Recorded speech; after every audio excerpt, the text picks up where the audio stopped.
Nana, tama ba? Ikaw yung reliever, right? Tanong ni Vash kay Nana. Si Vash ang siyang CEO sa kumpanyang kanyang pinapasukan. Ako nga po, Sir Vash. Bakit po? Takang sagot ng dalaga. Halika, sumama ka sa akin sa opisina ko. Doon tayo mag-usap. Tura ng lalaki at napakunot naman ng noo si Nana. Ha? Bakit po? Naguguluhan na tanong ng dalaga. Kailangan mo ng pera, diba? Biglang tura ng binata at doon ay natigilan si Nana. Paano mo po nalaman na kailangan ko ng pera? Nauutal na tanong ng dalaga. I heard it. Halika na sa opisina ko at may iaalok akong trabaho sa'yo. Tura ng binata. Noong unay nag-aalinlangan pa si Nana na sumama sa kanilang boss, ngunit iniisip niya ang kalagayan ng kanyang kapatid at maaaring iyon ang sagot at solusyon sa kanyang suliranin. Pagdating sa opisina ng kanyang boss ay naupo ang dalaga sa isang sofa, samantalang ang binata naman ay pumesto sa swivel chair. Sir, ano po bang trabahong iaalok mo sa akin? Tanong ni Nana, at sa mga oras na yon ay binabalot na ng kaba ang kanyang puso. This is important, Nana. Hindi ka pwedeng sumablay. Kundi, makukulong ka. Magiging espiya ka sa kakompetensya kong kumpanya, kay Kaiser. Panimula nito at napakunot naman ang noo ng dalaga. Espiya? Pero delikado po yun. Ayoko makulong dahil ako lang po ang inaasahan ng kapatid ko. Kaagad na pagtanggi ni Nana at ngumisi naman si Vash. Sasagutin ko ang operasyon ng kapatid mo. Basta siguraduhin mo na makakakuha ka ng impormasyon tungkol sa kumpanya ni Kaiser. Tora nito at doon ay napalunok na lang si Nana. Nagdalawang isip ito, ngunit sa huli nag-isip-isip ang dalaga na iyon ang oportunidad para mapagamot niya ang kanyang kapatid. Paano ko po gagawin yon? Panigurado ay nakalagay sa ligtas na lugar ang mga impormasyon na kailangan ng kumpanya. Panigurado mahihirapan ako. Tora ni Nana at doon ay tumayo ang kanyang boss. Sa tingin mo ba hindi ko yan naisip? Siyempre, you need to make Kaiser fall in love with you para madali ang lahat. Wika ni Vash at napahinto naman ang dalaga. Paano ko naman gagawin ang bagay na yon? Panigurado yung mga sexy at magagandang babae ang gusto nun. Papasaba ako sa standard nun. For sure, babagsak na agad ako, mukha akong losyang na may anak na 10. Tapos wala pa akong alam sa fashion at pananamit, kaya paano ko siya mapapaibig? Pag-aalinlangan ni Nana. Tumawa naman ang binata at saka nagsalita. Masyado mo naman binababa ang sarili mo. Maganda ka naman, Nana. Kulang ka lang sa ayos. At tama ka. Walang sense of fashion, pero ako nang bahala dyan. All you need to do is to flirt with that man. At kumuha ng impormasyon. As simple as that. At kapag nagawa mong ipinapagawa ko sa'yo, automatic ako nang bahala sa operasyon ng kapatid mo. Wika ni Vash at napatango na lamang ang dalaga. Lahat ay gagawin niya para sa kanyang kapatid, kahit na mapahamak pa siya sa kanyang gagawin. Papahig na po ako. Basta ipangako mo po sa akin na tutuparin mo usapan natin. Tora ni Nana. Deal!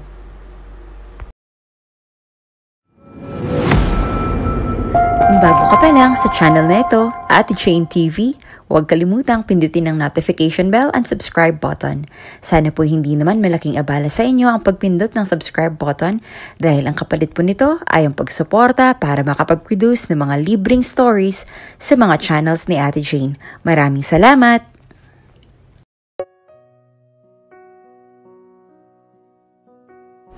Ate, gagaling pa po kaya ako? Tanong ni Max sa kanyang ate Nana. Napabuntong hininga naman ang dalaga dahil hindi niya alam kung paano mapapa-opera ang kanyang kapatid, gayong kapos sila sa pera. Oo naman, Max. Gagaling ka. Basta tiwala lang at saka samahan mo ng dasal. Pangako, gagawin lahat ni ate para lang gumaling ka. Tura nito sa kapatid at niyakap ito ng mahigpit. Kapwa ulila ng magkapatid. Sanggol pa lamang noon si Max nang mamatay ang kanilang ina dahil sa sakit sa puso. Samantalang ang kanilang ama naman ay naaksidente sa pinapasukan nitong construction site, kung kaya't si Nana na ang siyang tumayong magulang sa kanyang nag-iisang kapatid. Buhat na ipinanganak si Max ay meron na itong komplikasyon sa puso na minana pa nito sa kanilang ina. Talaga ate? Alam mo po kapag gumaling ako, magtatrabaho din po ako para makatulong ako sa'yo. At saka pangako po, hindi ako magpapatalo sa sakit na to. Alam ko po na may awa ang Diyos kaya pagagalingin niyo po ako. May ngiti sa labing tura ni Max at masaya naman si Nana dahil lumalaban ang kanyang kapatid kahit na alam niyang nangihina ito. Pagiging isang sales lady lamang ang trabaho ni Nana dahil hindi ito nakapagtapos ng kanyang pag-aaral, gawa na din sa obligasyon na naiwan sa kanya. Gayunpaman, kahit na mababa ang sahod ay nagtsatsaga ang dalaga para matustusan lamang ang kanilang pangangailangan sa araw-araw. Ngunit maliban sa pagiging isang sales lady ay rumaraket din si Nana bilang isang janitress sa isang kumpanya. Sa umaga ay pumapasok ito sa trabaho bilang sales lady at pagsapit naman ng gabi ay nagtatrabaho ito bilang isang janitress. Lahat ay ginagawa ni Nana para sa kanyang kapatid, makapag-ipon lamang siya kahit paunti-unti. Nana, tama ba? Ikaw yung reliever, tama? Tanong ni Vash kay Nana. Si Vash ang siyang CEO sa kumpanyang kanyang pinapasukan. Ako nga po, Sir Vash. Bakit po? Takang tanong ng dalaga. Halika, sumama ka sa akin sa opisina ko. Doon tayo mag-usap. Tura ng lalaki at napakunot naman ang noon ni Nana. Ha? Bakit po? Nagugulahan na tanong ng dalaga. Kailangan mo ng pera, diba? Biglang tura ng binata at doon ay natigilan si Nana. Paano mo po nalaman na kailangan ko ng pera? Nauutal na tanong ng dalaga. I heard it. Halika na sa opisina ko at may aalok ako sa iyong trabaho. Tura ng binata. Nung una ay nag-aalinlangan pa si Nana na sumama sa kanilang boss, ngunit iniisip niya ang kalagayan ng kanyang kapatid at maaaring iyon ang sagot at solusyon sa kanyang suliranin.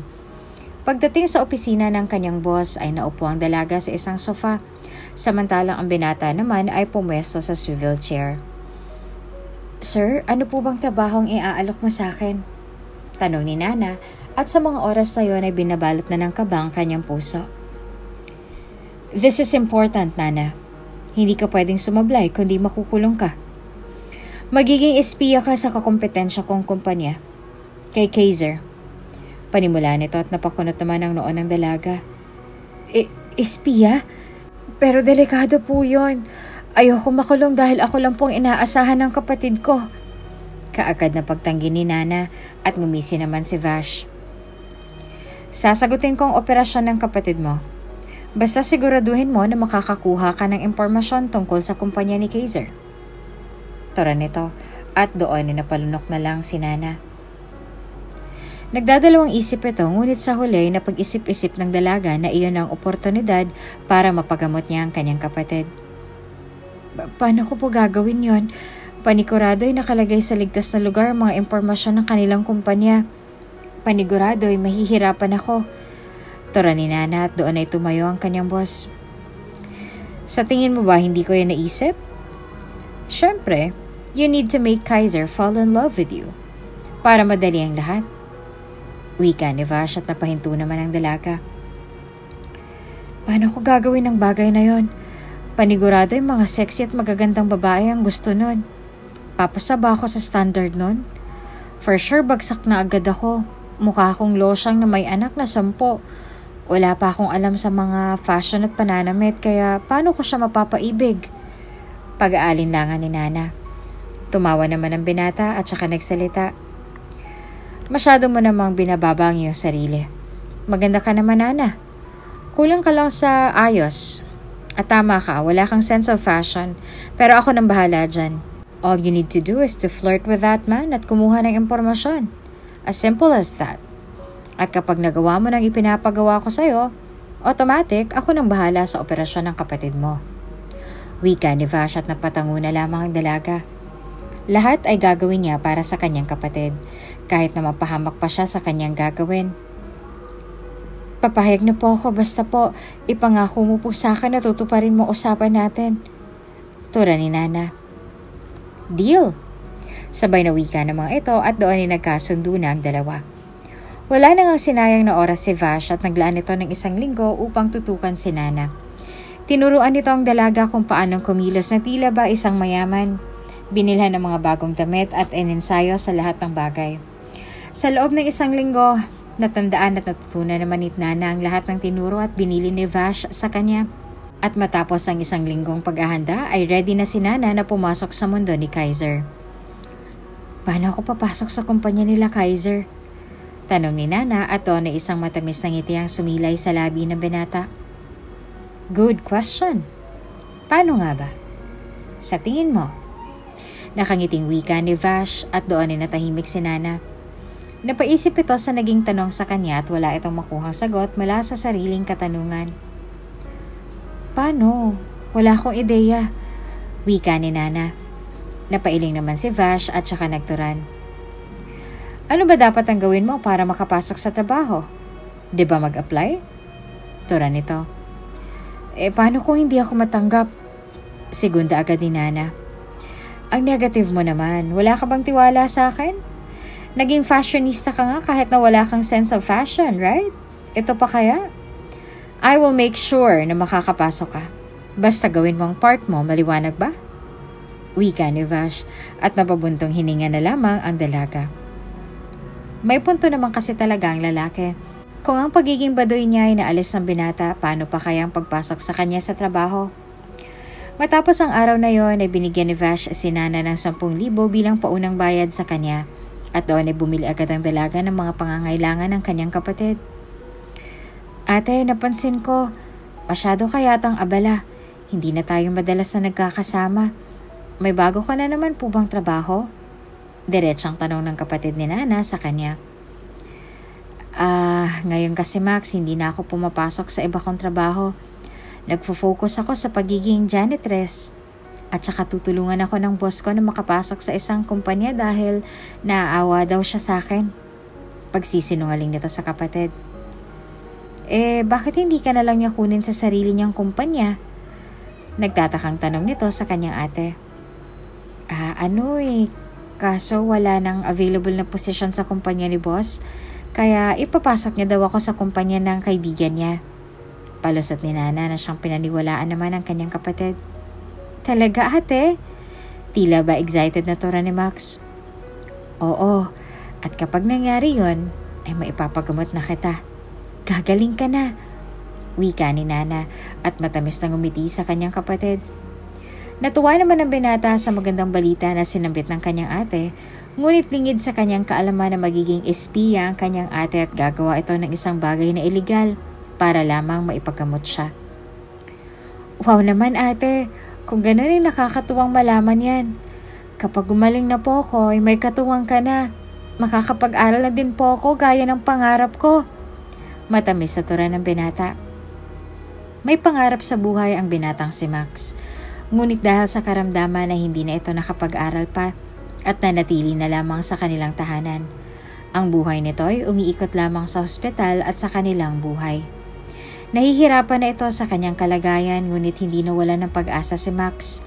Patuloy itong lumalaban para na din sa kanyang ate, na siyang ginagawang lahat para lamang sa kanya. Matatag din ang samahan ng magkakapatid at tanging ang Diyos ang siyang kanilang sandalan. Oo naman Max, kapag gumaling ka na, babalik ng dati mong buhay. Magagawa mo ng nais mo. At higit sa lahat, matutupad mo na yung pangarap mo. Basta laban lang ha, walang bibitaw, okay? Palagi mong tatandaan, mabuti ang Diyos. Kahit na napaka-imposibleng mangyari ng isang bagay, basta't manalig at magtiwala tayo sa Kanya, ito ay magiging posible. Nakangiting wika ni Nana sa kapatid at saka niyakap ito. Maluha-luha naman na niyakap pabalik ni Max ang kanyang ate. Matapos ang nakakaiyak na eksenang yon ay naghanda na si Nana sa kanyang pagpasok sa kumpanya na sinasabi sa kanya ni Vash. Handa na ang lahat, Nana. Naipasok na kita. Ang gagawin mo na lang ay gawin ang iyong misyon. Isa pa, wag na wag kang papahalata. Kapag nalaman nila na espiya ka, malalago tayo pareho. Gusto mong gumaling ang kapatid mo na may butas sa puso, di ba? Pues, galingan mo.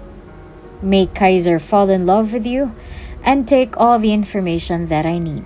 Understand? Kapag nagawa mo pinapagawa ko, ako nang bahala sa kapatid mo. Wika ng binata, tumango naman si Nana bilang tugon. Dahil nga kilala at may asset sa loob ng kumpanya ng kalaban si Vash ay madali nitong naipasok ang dalaga. Sa mismong araw na yon ay pumasok si Nana sa kumpanyang elite company na siyang pinamamahalaan ng CEO na si Kaiser. Pumasok si Nana bilang assistant manager sa kumpanyang yon. Hello everyone, I'm Natalia De Jesus. You can call me Nana for short. Pagpapakilala ng dalaga sa kanyang mga kapwa-empleyado. Taray ha! Baguhan ka lang pero nakuha mo agad ang posisyon ng assistant manager? Well, siguro dahil sa degree na nakuha mo. Anyway, welcome to Elite Company. Good luck sa journey mo dito sa kumpanya. Wika ng isang empleyado kay Nana. Ay nako, ikaw talaga Venice, nagtataray ka na naman. Anyway, nice to meet you Nana. I am Hailey and this is Venice, executive assistant ni CEO Kaiser. Pakilala ng dalagang si Hailey at matamis ang ngumiti. Correction, hindi lang ako executive assistant. Best friend din ako ni Kaiser since college. At baka ako din naman ang magiging asawa niya. Pagpapantasya pa ni Venice. Nagsitawanan naman ang mga kasamahan nito at saka nagturan. Hay nako, nangarap ka na naman. Ilang beses ka na bang nireject ni Sir Kaiser? 10? 20? A million times? Hindi ka pa din ba nagigising sa katotohanan? Ang lakas talaga ng fighting spirit mo, no? Natatawang wika ni Hailey at dahil doon ay nagsungit na ang dalaga. Che, bumalik na nga kayo sa trabaho niyo kung ayaw niyong isumbong ko kayo. Mataray na wika ni Venice at napailing na lamang ang mga kasamahan nito. Ngumiti lamang si Nana sa dalaga ngunit umirap lamang si Venice. Bigla naman napaisip si Nana dahil sa ipinakita ng babae. Kailangan ko mag-ingat sa kanya. Bulong nito sa kanyang sarili at itinoon ang pansin niya sa ginagawang trabaho. Umakto lamang na normal ang dalaga. Bagamat walang pinag-aralan ay alam naman ni Nana ang gagawin niya sa trabahong yon dahil itinuro sa kanya ni Vash ang halos lahat ng detalye patungkol sa posisyon niya sa kumpanya. Nana, tawagan ni manager, may ipapagawa daw siya sa'yo. Wika ng kasamahan ni Nana at kaagad naman na nagtungo sa opisina ng kanilang manager si Nana. Pagdating sa harapan ng pintuan ng opisina ng kanilang manager ay kumatok ang dalaga bilang pagbigay galang at hudyat. Come in, bukas yan. Wika ng manager, kung kaya't kaagad na pumasok sa loob si Nana. Pinapatawag mo daw po ko, madam? Magalang na tanong ng dalaga sa kanyang manager. Pakidala ito kay Sir Kaiser. This is urgent kaya pakibigay agad sa kanya. At least pakiingatan dahil importante yan, hindi pwedeng mawala. Wika ng manager sa dalaga. Okay po ma'am, noted po. Sagot ni Nana at kaagad na kinuha ang envelope. Pag-alis sa opisina ng manager, kaagad na nagtungo si Nana sa isang banyo upang kuhaan ang larawan ng mga impormasyon, saka niya iyon sinend kay Vash. Bagamat kinakabahan na hindi na lamang iyon pinansin ng dalaga. Ang mahalaga para sa kanya ay magawa niyang misyon sa pagpasok sa kumpanyang yon. Matapos nakuhaan ng larawan ay kaagad na nagtungo sa opisina ng kanilang CEO si Nana, ngunit sa pinto pa lamang ay hinarang na ito ni Venice. Hep hep, ano yan? Bakit ka papasok sa office ni Kaiser? Nakapamewang na tanong ng babae at pinasadahan ito ng mataray na tingin si Nana. Malalim na napabuntong hininga naman ng dalaga at saka ipinakita ang hawak na envelope. Inutusan ako ni manager na ibigay to kay Sir Kaiser at urgent daw to kaya padaanin mo na ako. Tura ni Nana at hinabaan ito ang kanyang pansensya upang hindi mapatulan ng babae. I am the executive assistant kaya ako na lang magbibigay sa kanya. Kaagad na segunda naman ni Venice at kukunin sana nito ang envelope ngunit mabilis iyong inilagay ni Nana sa kanyang likuran. Ang utos sa akin ni manager ay ibigay ko daw kay Sir Kaiser. Wala siyang sinabi na sa'yo ko iabot, kaya pakiusap, padaanin mo na ako. Paliwanag ng dalaga. Really? Don't you hear me? I am the executive assistant and also Kaiser's best friend. Kaya ambinayan ako nang magbibigay. Pagpupumilit pa ni Venice, ngunit hindi nagpatinag si Nana sa babae. Importante daw to, kaya dapat lang kay Sir Kaiser na dumiretso ito at hindi na kung kanino. Kaya please lang. Wika ng dalaga at hindi na ito napigilan pa ni Venice nang tabikin siya nito. Sinasabi niya ba na hindi ako mapagkakatiwalaan? Darn! Inis na wika nito at masamang tiningnan si Nana habang papasok sa loob ng opisina ng kanilang boss. Dire-diretso naman si Nana at hindi man lang nilingon ang pikon na si Venice. Magandang araw, Sir Kaiser. I am Nathalia, Assistant Manager, at pinabibigay po ito ni Manager. Importante daw po ito at urgent. Magalang na tura ng dalaga at yumuko pa ito bilang paggalang. Ito ang unang beses na makikita niya sa personal ng CEO ng elite company at sa totoo lamang ay kinakabahan si Nana. Dahil nakatalikod at may kausap sa cellphone ay hindi agad nakita ng dalaga ang mukha ng kanilang boss. Ilang sandali pa ay nakita na ni Nana ang sapatos sa kanyang harapan at doon ay nagsalita ng binata. So you're the new employee. Nice meeting you, Miss Nathalia. Or should I call you Nana since yun ang tawag sa'yo ng lahat? Wika ng binata at inangat naman ng dalaga ang kanyang mukha. Doon ay tila ba nakakita ng isang anghel si Nana at para bang huminto ang takbo ng oras nang makita niyang binatang si Kaiser na kanyang paiibigin. Napalunok pa ng ilang beses ang dalaga at nang pumitik si Kaiser sa kanyang harapan ay doon lamang napabalik sa wisyo si Nana. Ito po Sir Kaiser. Nice to meet you din po. Nautal na wika ng dalaga at kaagad na inabot nito ang envelope sa amo. Kinuha naman niya ni Kaiser at ipinatong sa kanyang mesa. Nakapamulsa ito nagsalita at seryosong tumingin kay Nana. You are pretty and gorgeous. Tama nga sinasabi ng ibang kalalakihan sa department ninyo. Maganda ka nga. Miss Nana, thanks for giving me this info safely. You may go now. Again, nice to meet you. Wika ng binata at ngumiti ito ng bahagya kay Nana. At doon ay para bang bigla na lang bumilis ang tibok ng puso ng dalaga sa hindi niya malamang dahilan. Paglabas ay napahawak sa kanyang dibdib si Nana na siyang kaagad na pinuna ni Venice na kanina pa pala nakikinig sa usapan ng dalawa. Sinabihan ka lang ng maganda, kinikilig ka na. Huwag ka mag-alala. Hindi lang naman ikaw ang nasabihan ni Kaiser ng ganon. Madami pang iba. Kaagad naturan ng babae at kunot noon naman itong tinignan ni Nana. Anong pinagsasasabi mo? Ako kinikilig? Kalokohan yan. Kaya ako nakahawak sa dibdib ko dahil kinakabahan ako. First time ko na nakita si Sir face to face. Kaya kabado ako. Kahit kailan ang dumi-dumi ng utak mo. Palusot ng dalaga at hindi na nito hinintay pa ang sagot at saka reaksyon ni Venice. Dahil sa umalis na ito kaagad at bumalik sa kanyang trabaho. Ako pa talagang kinalaban mong Nana ka. Nagkamali ka ng binangga. Ang kay Venice ay kanya lang. Lahat ay gagawin ko para mapatalsik ka dito sa kumpanya. Gigil na bulong nito sa kanyang sarili at masamang tiningnan ng dalaga na pasakay ng elevator. Matapos na magtungo sa opisina ng amo ay kaagad na dumiretso sa labas si Nana dahil break time na din nila sa mga oras na yon. Sumakay ng taxi ang dalaga at dumiretso sa kumpanya ni Vash at sinigurado niya na walang nakasunod o nakakita sa kanya. Ilang minuto lang ang kanyang binahe dahil hindi naman kalayuan ng kumpanya na dati niyang pinapasukan. Magaling, Nana.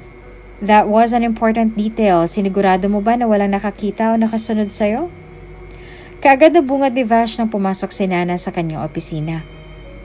Oo naman, sinigurado ko na walang nakasunod sa akin. Ayoko naman mapahamak, lalo na't pareho tayong malalagay sa alanganin. Wika ni Nana at naupo na sa sofa. Kung noon ay tila ba naiilang pa ang dalaga na kausap si Vash, ngayon kahit papaano ay komportable na itong kausap ang binata. Mabuti naman kung ganon. Natutuwa ako na hindi mo nalilimutan ang bilin ko. Anyway, bumalik ka na sa trabaho mo at baka may makahalata pa sa'yo. Wika ng binata, ngunit nagsalitang muli si Nana. Kilala mo ba yung Venice? Biglang tanong ng dalaga. Nanlaki naman ang mga mata ni Vash dahil sa kanyang narinig na pangalan. Iyon ang pangalan ng kanyang dating kasintahan. Oo, kilala ko siya. Bakit? Nauutal na tura nito. Sa tingin ko ay magiging sagabal siya sa misyon natin dahil palagi niyang hinaharangan ang kilos ko at ayaw niya na mapalapit ako kay Kaiser. Paliwanag ni Nana at doon ay napahilamos ang binata. Hanggang ngayon babaliw pa din siya sa best friend niya kahit kailan talaga hindi na siya natuto. Inis na wika ni Vash at napasuntok pa ito sa pader. Napakunot naman ang noon ng dalaga sa tinura ng binata at sa naging reaksyon nito. Bakit? Ano bang meron sa inyo? At saka bakit mo pala kilala si Venice? At alam mo din na best friend sila? Hindi makapaniwalang tanong ni Nana kay Vash. She was my first girlfriend, the one and only girl I loved. But she chose that damn Kaiser over me. And until now, she's still madly in love with that man. Nakat kailan hindi man siya minahal, gaya ng pagmamahal na ipinakita at pagpapahalagang ginawa ko sa kanya. Don't worry about Vanessa, kung bahala sa kanya. Hanggat hindi kanya nahuhuli, wala tayong problema. Kung tinatarayan ka niya, ganun din ang gawin mo. Kung hinaharangan ka niya, kung kailangan mo nasaktan siya para hindi maging sagabal, do it. As long as wala makakaalam ng sekreto mo. Paliwanag ni Vash at tumango naman bilang tugon si Nana. Matapos na makapag-report at makausap ang binata ay kaagad na nagtungo sa isang coffee shop ang dalaga at doon ay bumili ito ng paborito niyang kape at saka bumalik sa Elite Company. Pagpasok pa lamang sa kanilang department ay sinalubong na ito ng masamang titig ni Venice. Nang dahil sa pagkairita ay kaagad na nilapitan ni Nana ang babae upang kausapin ito at kumprontahin. Ma'am Venice, may problema ka po ba sa akin? Kanina ko pa po kasi napapansin yung masama mong tingin sa akin. Medyo nakakailang kasi. Pwede mo naman akong diretsahin kung ayaw mo po sa akin. Kaagad naturan ni Nana sa babae at saka seryosong tinignan si Venice na ngayon ay tila ba nalunok ang dila dahil hindi ito nakapagsalita. Ha? Hindi ako galit sa'yo. Ganito lang talaga akong tumingin. Diba guys? Nauutal na turan ni Venice at nagpakampi pa ito sa kanyang mga kasamahan. Hay nako, masanay ka na dyan kay Venice. Ganyan talaga yan, Nana. Alam mo na, takot maagawan. Lalo na't ang ganda mo pa naman. Insecure lang siguro yung si Venice sa'yo. Wika ng isa sa mga kasamahan nilang lalaki. Bakit? Sino bang aagawin? May boyfriend ba siya sa inyo? Tanong kaagad ni Nana. Nagtawanan naman ang mga ito. Paano magkakaroon ng boyfriend niyang si Venice? Bukod sa masamang ugali, baliw na baliw pa yan kay boss. Kaso, hindi naman siya type. Ilang beses na nga namin nakitang uminom at umiyak yan dahil broken hearted ko, no? Hindi naman naging sila ni Sir Kaiser at never magiging sila. Wika ni Barbie at masama naman itong tinignan ng babae. Dapat pinabillboard mo para masaya. Masungit ang wika ni Venice at umira pa dito. Ay hindi kasi pwede. Huwag ipilit. Kung ayaw sa'yo, huwag na umasa. Nagmumukha ka lang desperada. Dagdag pa ng isa sa mga kasamahan nila. Dahil sa pagkapahiya at inis ay umalis na lamang doon ang dalaga. Gustong gusto niya talaga si Sir Kaiser, ano? Kung bakuran niya, akala mo girlfriend siya. Hindi uubra sa akin ng ugali niya, masyado siyang malisyosa. Tura ni Nana at napailing na lamang. Kaagad naman na lumapit sa kanyang iba pang mga kasamahan. Anong tingin mo kay Sir? Gwapo ba? Tanong ng mga ito kay Nana. Napakurap-kurap naman ang dalaga sa naging tanong sa kanya ng mga kasamahan. Ha? Bakit niyo ako tinatanong? Nagtatakang tanong nito. Kasi halos lahat crush si Sir Kaiser. Tapos kinikilig sila. Pero ikaw parang normal lang kaya na-curious kami. Paliwanag ng mga ito. Honestly, natulala ako nung una ko makita si boss. Para kasi ako nakakita ng isang anghel na bumaba sa kalangitan. Tapos ngumiti pa siya. Pero hanggang dun lang yun. Hindi naman tulad ni Sir Kaiser ang tipo ko. Paliwanag ni Nana at napaangat naman ang kilay ang mga ito. Ano? Hindi tulad ni boss ang tipo mo? Ang weird mo naman. Halos lahat ng kababaihan ay nahuhumaling sa angking kagapuhan ng CEO natin pero ikaw parang wala lang sa'yo. At saka anong sabi mo, ngumiti siya sa'yo? Wika ng ito at pag-uusisa. Oo, hindi siyang tipo ko. At tamang nadinig niyo, ngumiti siya sa akin. Sabi pa nga niya maganda daw ako. Wala naman akong pake sa sinabi niya kaya hindi ko na lang pinansin. Paliwanag ni Nana. OMG, ikaw na talaga girl. Alam mo ba na never kami nginitian niyang si boss? Palagi lang siyang seryoso at malamig makitungo. Pero ikaw, unbelievable. Tura ni Barbie at napapailing pa habang pumapalakpak. Kunot noo lamang silang tiningnan ni Nana na tila ba hindi makapaniwala sa naging reaksyon ng mga katrabaho. Baka naman ganun lang talaga. O kaya baka nagkamali lang ako. At saka baka mali lang kayo nang naiisip. Tura ng dalaga. Napabuntong hininga naman ng mga ito at saka muling nagturan. Baka type ka ni Sir Kaiser, Nana. Malay mo naman, 'di ba? Maganda ka naman at saka elegante. Kung ako yan, I will grab the opportunity. Tura ng isa sa mga ito. Grab the opportunity, nakabantay nga yang si Pilingerang Venice. Wika naman muli ni Barbie. Hate niyo talaga si Ma'am Venice, no? Litanya ni Nana sa mga ito. Hindi lang hate, super duper hate. Alam mo ba, part ba sana ng board of director tong si Barbie? Pero hinarang nitong si Venice. Tapos may kasamahan kami noon si Vivian. Sekretarya siya ni Sir. Pero natanggal kasi siniraan ng babaeng yon. Buti nga kanina parang nasindak sa'yo. Nautal eh. Pagkukwento ng mga ito. Ganun ba siya kadesperada para manira ng iba? May ganun palang tao, ano? Naiiling na wika ni Nana. Lahat ng tao gagawa ng paraan para sa taong mahal nila. Depende na lang siguro sa dahilan. Singit naman ni Hailey at napatango na lamang si Nana. Matapos sa pag-usapan ng bagay na yon, minabuti na lang ng mga ito na manahimik at ituon ang kanilang pansin sa kanilang trabaho. Samantala, si Nana naman, imbes na isipin si Venice ay nag-focus na lamang ito sa kanyang misyon at pinagbutihan niya ang kanyang trabaho. Nagpursige sa kanyang mga ginagawa si Nana hanggang sa na-promote na nga ang dalaga at napasama ito sa mga board of director na siyang ikinatuwa naman ni Vash. Very good, Nana. Keep up the good work. Hindi ako nagkamali na ikaw ang napili ko para sa mission na to. Ngayon na mas malapit ka na kay Kaiser, do the plan. Make him fall in love with you. Isipin mo na ginagawa mo to para sa kapatid mo at hindi para sa akin. Ipagpatuloy mo lang ang ginagawa mo at natutuwa ko. Papuri ni Vash sa dalaga. Napatango na lamang si Nana bilang tugon. Sa totoo lamang ay hindi niya gusto ang kaniyang ginagawa, ngunit sa tawag ng pangangailangan ay wala ng choice ang dalaga. Mabigat man para sa kanyang kalooban na manloko ng kapwa, ngunit hindi niya gagawin ang bagay na iyon.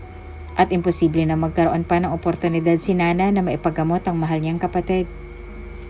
Matapos nga na makausap si Vash ay dumiretso na sa kanilang bahay si Nana. At dahil bagong sahod sa pinapasukan na kumpanya, ay namili ang dalaga ng mga grocery at unang-una sa lahat ay ang gamot maging vitamins ng kanyang kapatid na si Max.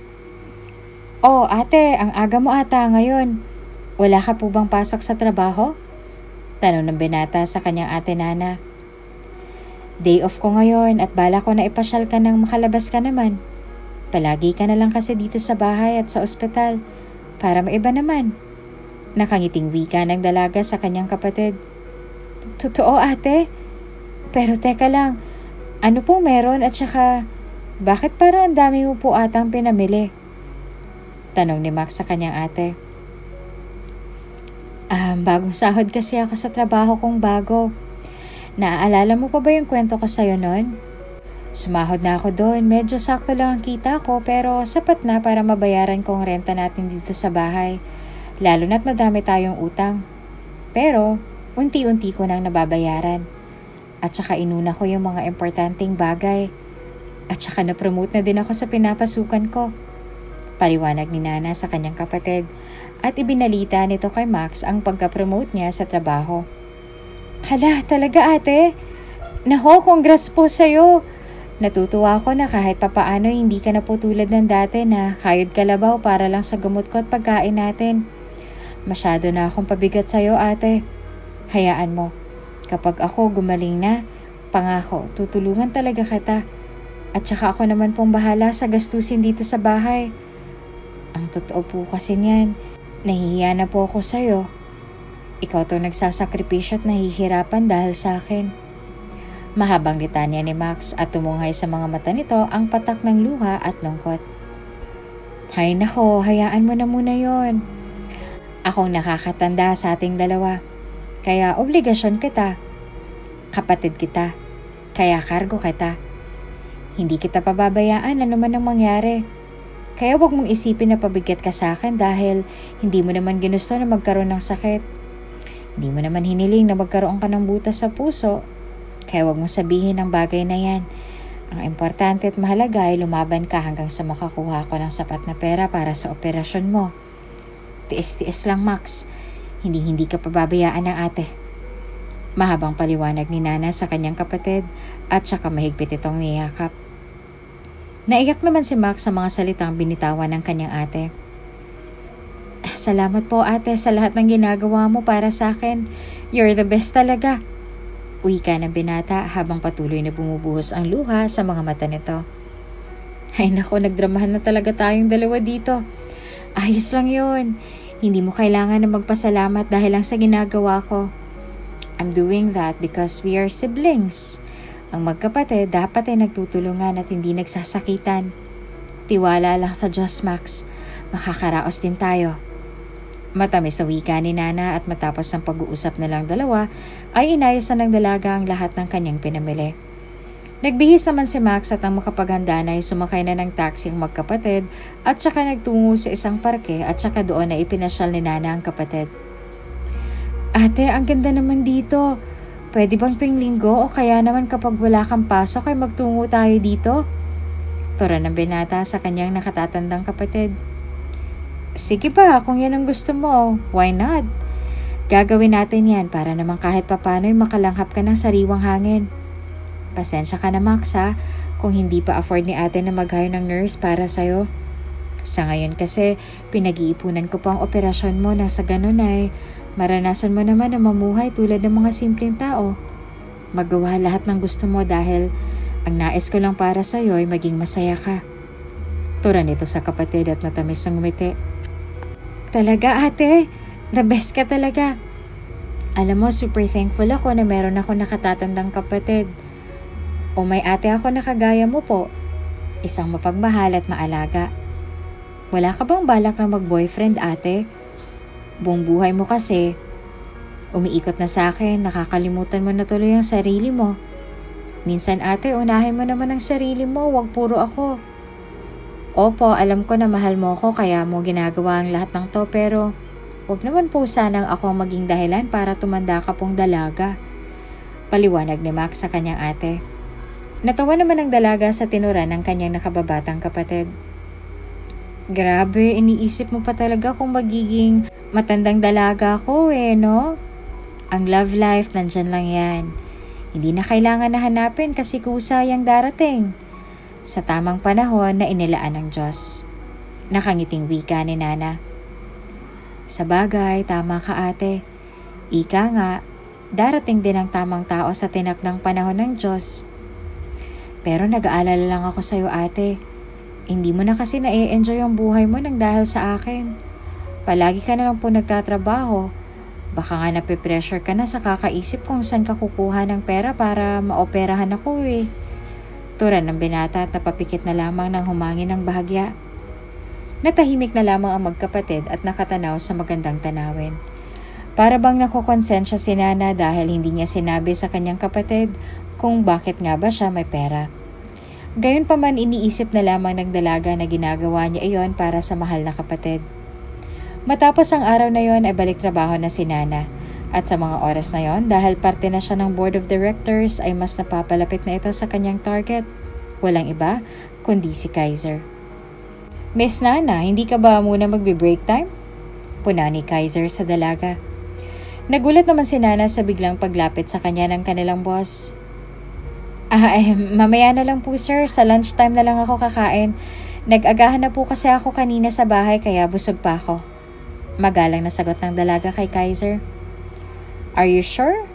Mahirap magtrabaho ng walang laman ng tiyan, ikaw din. Tura nito na tila ba iniingganyo si Nana na mag-break time. Salamat sir sa pagpapaalala pero busog pa po talaga ako. Don't worry about me po, ayos lang ako. Sagot ng dalaga at bahagyang umiti sa kanyang boss. Okay, ikaw ang bahala. Tipid na tura ni Kaiser at napamulsang nilagpasan ng dalaga. Nakita naman ni Venice ang paglapit ng kanilang boss kay Nana kung kaya't kaagad itong nagtungo sa dalaga. Hey, anong sinabi sa'yo ni Kaiser? Biglang tanong ng babae at titig na titig ito kay Nana. Napailing naman ng dalaga at hindi ito makapaniwala sa ikinikilos na Venice. Spy lang? Tsaka pwede ba tantanan mo nga ako?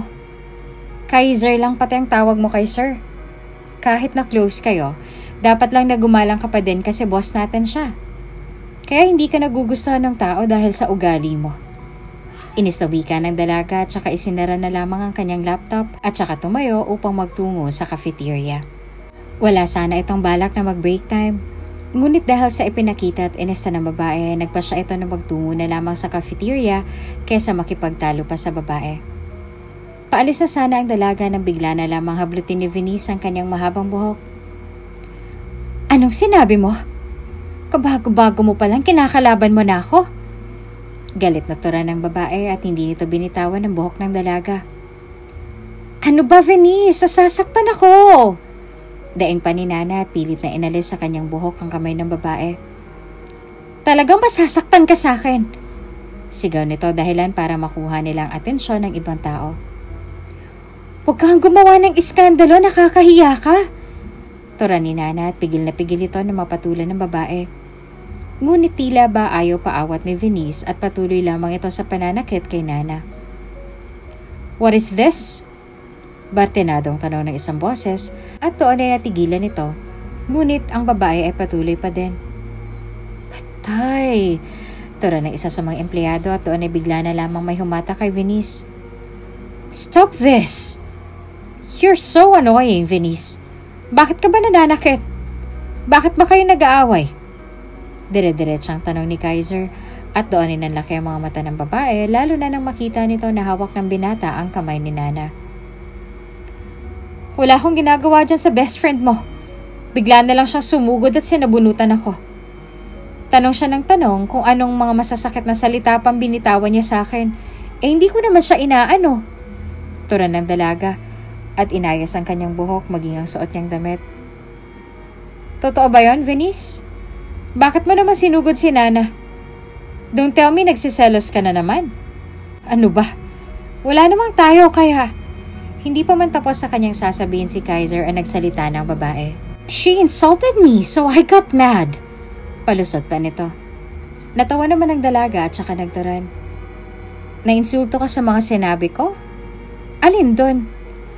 Yung sinabihan kita na walang galang?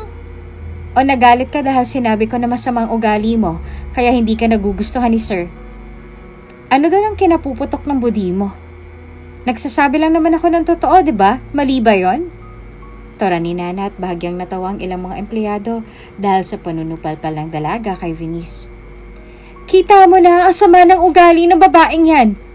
Noong unang pasok pa lang niya dito, nakita ko na hindi yan mapagkakatiwalaan. Galit na wika ng babae. Napailing naman si Nana dahil sa mga sinabi sa kanya ni Venice. Ako po ba talagang masama ang ugali? Bakit hindi mo tanungin ng ibang empleyado, Sir Kaiser, kung sino tunay na nagbabalat kayo? Alam mo, ma'am, naaawa ako sa'yo. Bakit? Kasi napaka-desperada mo. Lahat handa mong gawin para lang makuha ang atensyon ni boss. Kahit na gumawa ka pa ng kasamaan o may maagrabyado kang tao, wala kang pake. Tandaan mo po, bulag man sa katotohanan ng taong nasa paligid mo, may Diyos na nakakakita sa tunay na pagkatao mo. Try mong magkumpisal, ang dami mo na kasing kasinungalingan. Wika ni Nana at umalis na lang ito matapos sambitin ang mga katagang yon. Natulala at hindi naman nakasagot si Venice dahil sa mga sinambit sa kanya ng dalaga na tagos sa kanyang puso. Sige na, ako nang bahala dito. Bumalik na kayo sa mga ginagawa ninyo. And you, Venice, we will talk in my office. Now. Matigas na tura ni Kaiser kung kaya't agad na nagtungo ang mga ito sa opisina ng binata. Pagdating sa office ay agad na nagdahilan ng babae. Kinakampihan mo pa talagang babaeng yon over me? We are best friends. Pero sa nakikita ko parang mas naniniwala ka pa sa kanya kaysa sa akin. Wika ni Venice at napahawak naman sa kanyang ilong si Kaiser. Oo nga eh. Best friend tayo. Pero parang hindi na kita nakikilala.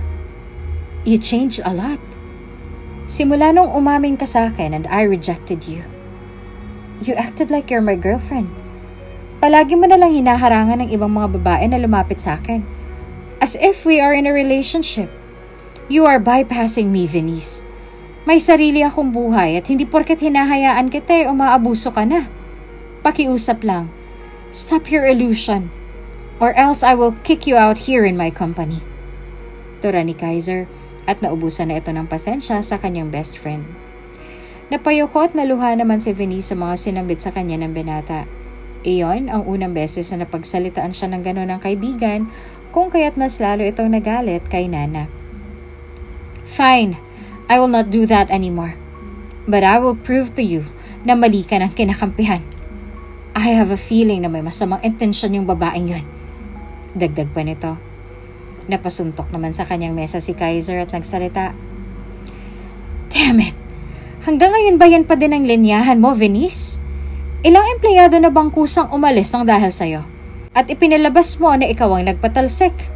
You are unbelievable. Alam mo tama si Nana. Kaya hindi kita nagugustuhan because of your attitude. Hindi ka ba nagtataka na sobrang tagal na nating magkaibigan pero never ako nahulog sa'yo? Dahil yon sa pangit na ugali mo. Alam mo wala nang patutunguhan tong usapan natin.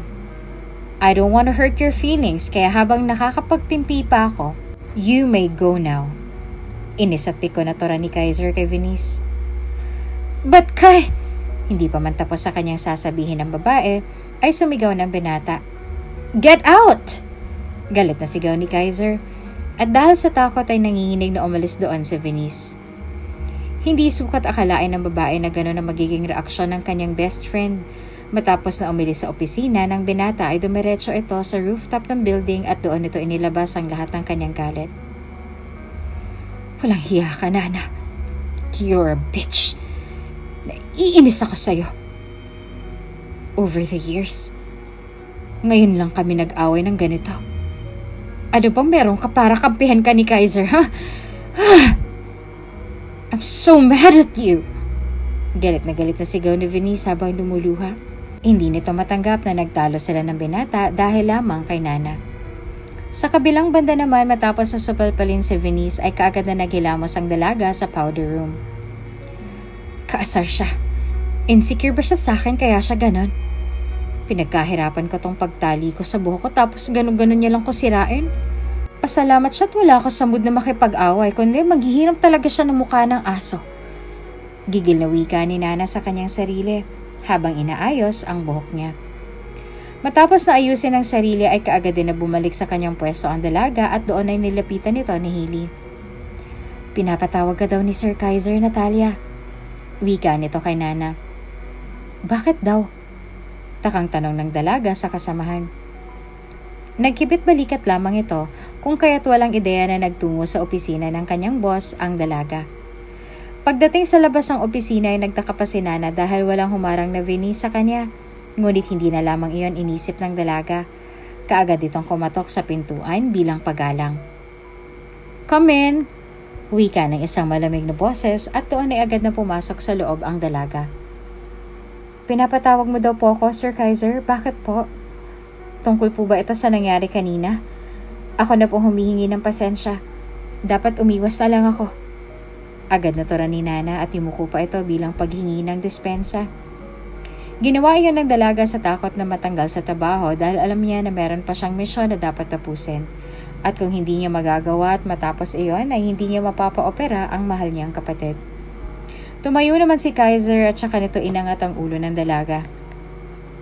Hindi mo kailangang humingi ng tawad. Wala kang kasalanan. Tura nito at ngumiti pa kay Nana. Pero kaibigan mo po si Ma'am Venice. Dapat lang na sa akin ka po magalit lalo na't nasabihan ko po siya ng masasakit na salita. Mapagkumbaba na tura ng dalaga. Umiling naman ang binata at saka nagturan. Hindi porket kaibigan ko siya ay kakampihan ko na si Venice. Kapag alam ko na mali siya, hindi ko yun kukonsintihin. Lalo na kung siya naman talaga ang nangunat na nanakit. Tura ni Kaiser at napabuntong hininga na lamang si Nana. Pasensya na din po dahil nagdulot pa ako ng kaguluhan kanina. Kung hindi na lang sana ako nagsalita at umalis na lang baka hindi na sana nangyari yon. Wika ng dalaga at humingi muli ng dispensa. You don't need to say sorry. Wala kang kasalanan. Dapat nga si Venice ang humingi ng dispensa sa'yo. Alam ko naman na mataas ang pride ng babaeng yon. Kaya I'm so sorry, Nana, for what she did to you. Pinagsabihan ko na din naman yon. Kapag inulit pa niya nasaktan ka o kahit na sino man sa mga kasamahan ninyo, pakisabi agad sa akin. Anyway, hindi ka pa nagbe-break time kanina? I have something for you. Tura ni Kaiser at doon ay may kung anong kinuha ito. Ilang sandali pa ay kinuha ng binata ang isang paper bag at ibinigay iyon sa dalaga. Ano po to, Sir Kaiser? Baka mamaya bigyan na naman to ng issue at mali siya ni Ma'am Venice tapos baka awayin niya ako ulit. Tura ni Nana at ibinalik pa ang paper bag sa kanyang boss. Hindi magagalit si Venice niyan, akong bahala doon. Peace offering ko yan for you. Sakto at hindi ka pa nagbe-break time. Bagong luto lang yung chocolate waffle at coffee kaya mainit-init pa. I hope hindi ka umalis dito sa kumpanya dahil lang sa nangyari. Malaki pa naman ang potential mo. Anyway, nasaktan ka ba sa ginawa ni Venice? Pasensya na talaga, ha? Tura ni Kaiser at bahagya pa itong umiti sa dalaga. Bagaman nahihiya at ilang beses pang tinanggihan ni Nana ang binigay ng kanyang boss, sa huli kinuha niya din ito dahil sa pagiging mapilit ng binata. Salamat, Sir Kaiser. Hindi ka na po sana nag-abala pa. Uwi ka na dalaga, tinanggap ang binigay ng kanyang boss. Wala yan. Anyway, sana magkausap pa tayo. Kung may katanungan ka about sa mga gampanin mo, wag kang mahihiya na lumapit at magtanong sa akin. I am willing to teach you. Tura ni Kaiser at hindi makapaniwala si Nana na ang binata pang nag-alok sa kanya. Talaga po? Tuturuan at tutulungan mo po ako? Manghang tanong nito sa kanyang boss. Natuwa naman ang binata dahil sa wakas ay nakuha din niya ang atensyon ng dalaga. Oo naman, basta lapitan mo lang ako kapag may katanungan ka. Gusto ko din naman na mas makilala ka pa. Dagdag pa ni Kaiser. Tumango naman si Nana bilang tugon sa tinuran sa kanya ng boss niya. Matapos ang araw na yon ay naglaylo na muna si Venice upang maghanap ng paraan para masira ang dalaga sa kanyang best friend. Samantalang si Kaiser at Nana naman sa paglipas sa mga araw dahil palaging nagkausap at nagkakasama ay naging malapit ang mga ito sa isa't isa na siyang mas lalong ikinainis ng babaeng si Venice. Uy, ikaw Nana, pansin namin palagi kayong magkasama ni Sir Kaiser. May something na ba sa inyo? Tanong ni Hilit, kinikilig pa ito. Natawa naman ang dalagang si Nana dahil sa reaksyon at tanong ng katrabaho sa kanya. Ano ka ba? Walang something sa amin ni Sir Kaiser. Huwag nga kayong issue dyan. Palagi kaming magkasama dahil madalas namin na pag-usapan ang tungkol sa board meetings. At tinuturoan niya ako tungkol sa trabaho ko. Yun lang yon. Huwag niyong gawa ng mali siya. Madaming napapahamak sa maling akala. Paliwanag ni Nana at bahagyang umiti sa mga ito. Wala namang masama kung maging kayo ni Sir Kaiser dahil bagay naman kayo. Dagdag pa ni Barbie. Doon na bigla na lamang sumingit si Venice. Hindi sila bagay kasi tao sila. Singit ng babae at napailing na lamang ang mga ito. Tama naman si Ma'am Venice. Tao kami at hindi bagay. Pero sana lang kapag hindi ka usap, huwag sumingit, nagbumukha kasing walang respeto. Tura ni Nana, at doon ay nasupalpal ang babae kung kaya't umalis ito doon. I like you talaga, Nana. Ikaw lang nakakasupalpal doon kay Venice. Natatawang wika ni Barbie. Kasi naman kayo, hinahayaan nyo lang na ganun-ganunin kayo ni Ma'am Venice. Pare-pareho lang naman tayong empleyado dito. Kung hindi nyo siya pupunahin, mamimihasa yun. Pangangatwiran ng dalaga sa kasamahan. Natatakot kasi halos lahat sa kanya. Baka mapatalsi kami tulad ng mga nauna naming kasamahan. Mahirap na, kailangan pa naman namin tong trabahong to. Tura naman ni Hailey. Hinahayaan nyo kasi siya na inaabuso kayo. Hindi naman siguro basta-basta maniniwala si Sir Kaiser kung magpapaliwanag at magsasabi kayo ng totoo. Tura ni Nana at doon ay natahimik na lamang ang mga ito. Matapos ang pag-uusap na yon ay umuwi na din ang mga ito. Pag-uwi sa kanilang bahay ay pagod na naupo sa kanilang sofa si Nana. Ate, nandyan ka na po pala. May bisita ka po pala. Bungad ng kapatid nito at napakunot naman ang noon niya dahil wala naman siyang kaibigan o inaasahan na dadalaw sa kanya. Ha? Sino? Takang tanong ni Nana at doon ay napalunok ang dalaga nang makita kung sino ang dumalaw sa kanya. Hi, Natalia. Miss me? Dinalaw na kita dito sa inyo. Ang tagal mo na kasing hindi nagpaparamdam. Nag-aalala ako sa'yo. Wika ng binata at napayuko na lamang ang dalaga. Pasensya na Sir Vash. Abala lang sa trabaho.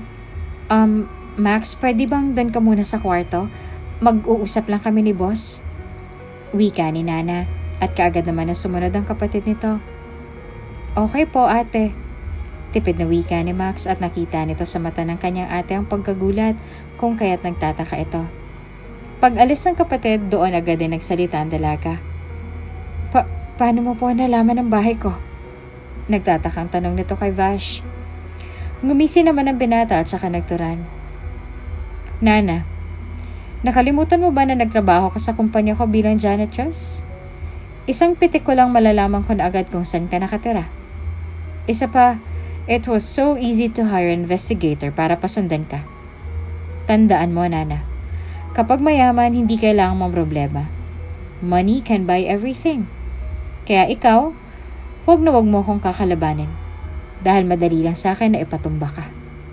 Tura ni Vash kay Nana na tila ba nagbabanta pa sa dalaga.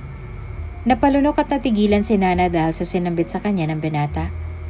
Hindi naman kita kakalabanin, Sir Vash. Nagngangala pa ako ng mga impormasyon kaya hindi agad ako nakapag-update sa'yo. Iyan lang yan. At saka alam ko naman ang mga kaya mong gawin kaya hindi kita kakalabanin. Kaya please lang, huwag mo sanang idamay dito ang kapatid ko. Wala siyang alam sa kasunduan natin. Gagawin ko naman ng maayos ang mission ko. Medyo natagalan lang ako dahil nag-iingat ako sa bantay sarado kasi ako ngayon kay Venice. Ayoko naman na bubulilyaso. Tura ng dalaga at napatango naman si Vash. Mabuti naman at alam mo, pagbibigyan kita. Pero gusto ko na sa susunod na mga araw ay may makuha ka ng impormasyon. Kilala mo ako. Mainipin. Ayoko nang pinaghihintay ako. Wika ng binata at umalis na ito sa tahanan nila Nana. Bagsak na napaupo ang dalaga dahil sa pagbabanta sa kanya ni Vash. Hindi nito sukat akalain na mangyayari ang ganong bagay sa pagitan nilang dalawa. At upang hindi mahalata ng kapatid, ay agad na naghilamos ang dalaga at inayos ang kanyang sarili. Matapos na masiguradong okay na siya ay nagtungo ito sa kanilang silid. Ate, ayos ka lang? Mukhang seryoso yung lalaki kanina. Sino po ba yun? Kunot ang tanong ni Max sa kanyang ate. Si Sir Vash yun, yung dati kong amo. Nagtatanong kasi kung gusto ko pang bumalik sa pagiging janitress. May regular na trabaho naman ako kaya tinanggihan ko na. May ginawa ba siya sa'yo? Paliwanag at nag-aalalang tanong nito sa nakababatang kapatid. Wala naman po siyang ginawa sa akin. Actually, dinala niya pa ako ng pagkain kasi baka daw hindi pa ako kumain. Mukha naman po siyang mabait. Bakit mo natanong, ate? Tura ni Max at natahimik naman ang dalaga. Sa susunod, Max, huwag kang basta-basta magpapapasok dito sa bahay, Kahit pa sabihin nila nakakilala ko sila. Alam mo naman ang panahon ngayon, mahirap magtiwala. Mas mabuti na mag-ingat para din naman sa'yo ang sinasabi ko. Lalo na't mag-isa ka lang dito sa bahay. Bili ni Nana sa kanyang nakababatang kapatid. Opo ate, hindi na po mauulit. Sagot ni Max at tumango naman ang dalaga bilang tugon. Matapos mapagsabihan at bilinan ng kapatid ay nagluto na si Nana para sa kanilang makakain sa gabihan. Max, maganda ka na ng plato at kubyertos. Malapit nang maluto tong ulam. At saka uminom ka na ba ng vitamins at gamot mo kanina? Tura ng dalaga sa kanyang kapatid. Opo naman ate, palagi nga akong umiinom Mukhang masarap yung niluluto mo ate, ano ba yan? Sagot ni Max sa kanyang ate. Natanong pa nito kung ano bang niluto ng dalaga. Burger steak. Tipid na wika ng dalaga, tinikman ang kanyang niluluto. Wow naman, masarap talaga yan ate. Mukhang mapapadumi na naman ang kain ko ngayon Nakangiting tura ni Max at saka lumapit sa gawin ng kanyang ate. Gusto mo bang tikman? Tanong ni Nana sa kapatid. Sige ate, kahit konti lang. Wika ng binata. Kaagad naman na sinandukan ng kaunti ng dalaga ang kanyang kapatid. Dahan-dahan, mainit pa yan. Ihipan mo muna, baka mapaso ka. Tura ng dalaga kay Max. Ganon nga ang ginawa ng binata at saka tinikman ang niluluto ng kanyang ate. Ang sarap ate, malinamnam siya. Nakangiting wika ng binata at kukuha pa sana ito nang biglang hatawin ng dalaga ang kamay nito. Maupo ka na doon at luto na to. Bawal kang magpakasobra nito, alalahanin mo may mga bawal sa'yo. At kailangan, limitado lang ang pagkain na pwede sa'yo. Dapat nga gulay ang ulam natin eh. Letanya ng dalaga sa kanyang bunsong kapatid. Napakamot naman sa kanyang ulo ang binata at nagsalita. Alam ko naman po yun ate. At saka straight isang buwan na tayo na puro gulay ano. Baka tubuan na ako ng ugat niyan. Pabirong wika pa ni Max at tinig na naman ito ng masama ng dalaga. Tutubuan ng ugat?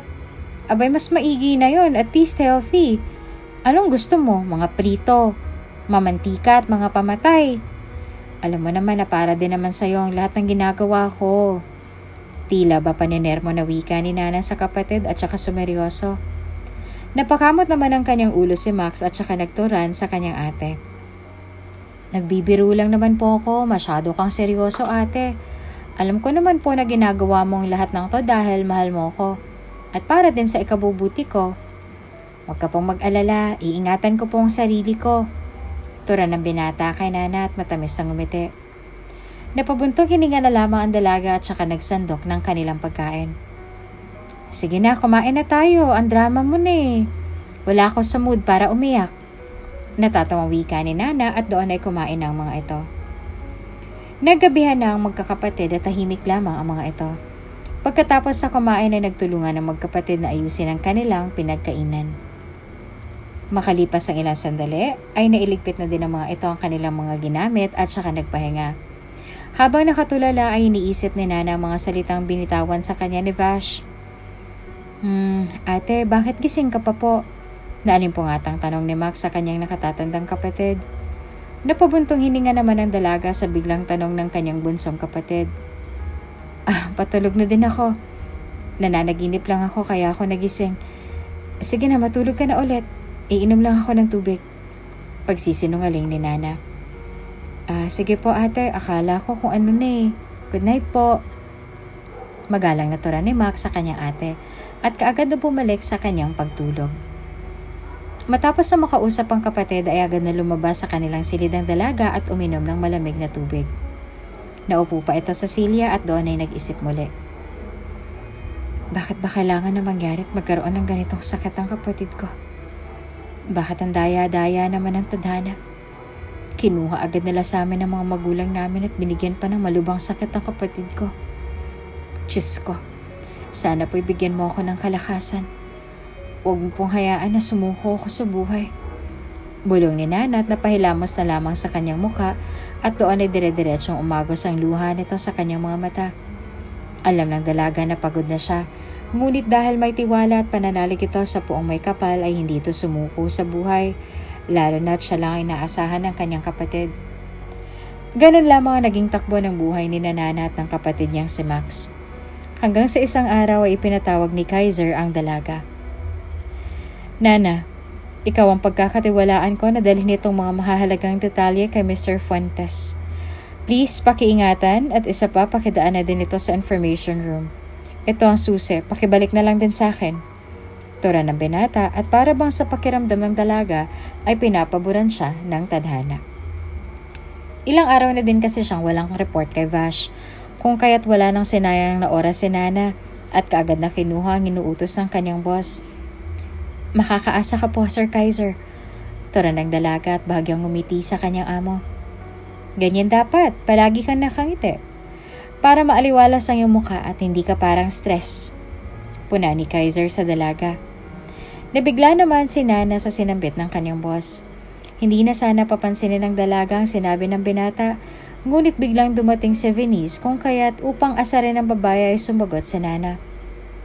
Talaga, sir? Sige po, palagi na akong ngingiti kung yan ang gusto mo. Sige po, andito na ako. Nakangising wika ng dalaga at saka napakunot naman ang noon ni Venice. Sige, pakisabihan ako kung may ibibili na sasambitin sa'yo si Mr. Fuentes. Wika ni Kaiser at ngumiti pabalik sa dalaga. Masama naman na tinignan ng babae si Nana, ngunit hindi yun pinansin ng dalaga.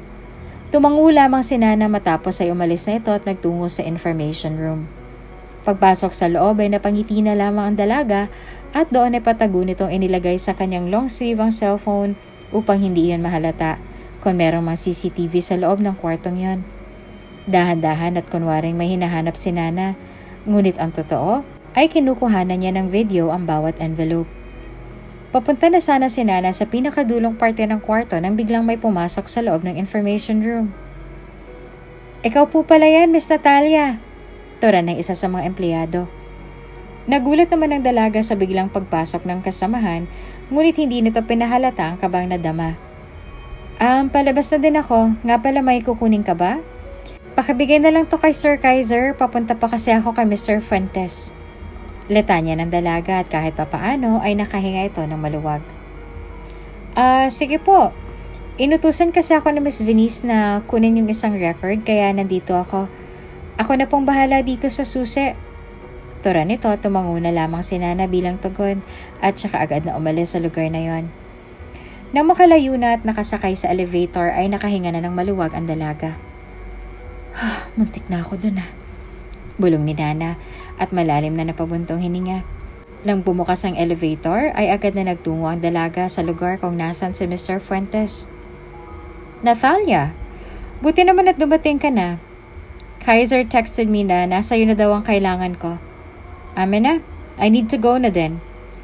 Formalawi ka ng lalaki at agad naman ibinigay ng dalagang ipinapabigay ng kanyang boss. Pasensya na po kung medyo nahuli ako. Hindi na po mauulit sa susunod." Paghingi ni Nana ng dispensa dahil bahagya itong na-late sa usapan nila. "Ayos lang, ang mahalaga ay naibigay mo sa akin to." Tura ni Mr. Fuentes at matapos na makuha ang kailangan ay umalis na ito. Kaagad naman na nagpunta sa banyo si Nana at doon ay kaagad nitong sinend ang mga nakuhang impormasyon.